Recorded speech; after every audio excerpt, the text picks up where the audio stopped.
Okay, so I want you guys to all think in your heads of something that you think of when you think of Montana. Because for me, before last summer, all I could think of was horses, cowboys on their horses, and Hannah, Montana.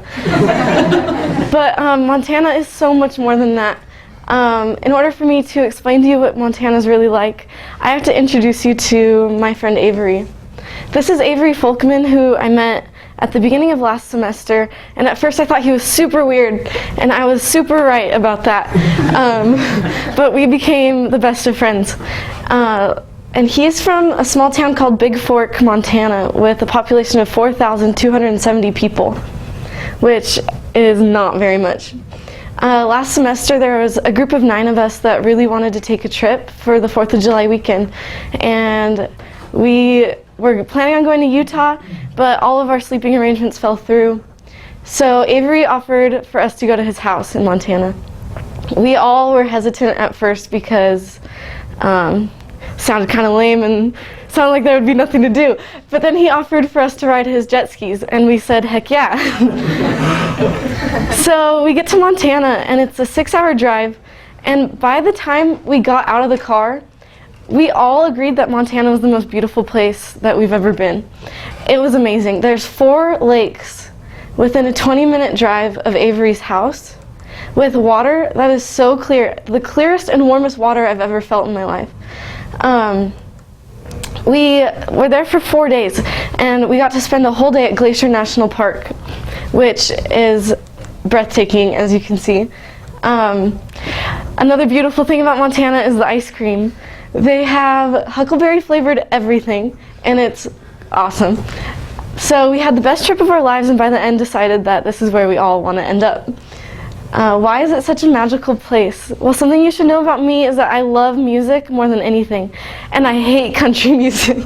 And I thought that Montana would only have country music there, but instead they have all of my favorite bands playing within the past 3 months, and it was a crazy thing that I found.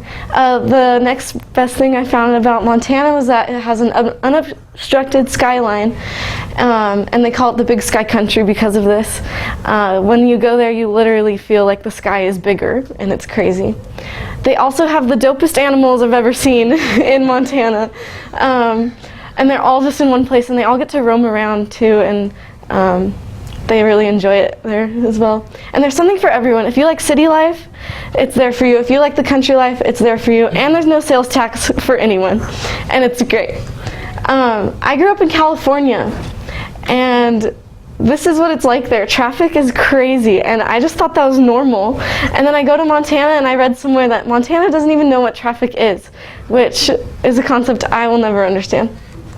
BuzzFeed put out this article calling it the country's best kept secret, because in the beginning when I asked you what you thought about Montana, you probably didn't think anything super great about it, but it's so beautiful and no one even knows. These are famous people that have had homes there and that love it, and I never knew anyone cool lived there, and this is a huge list of people.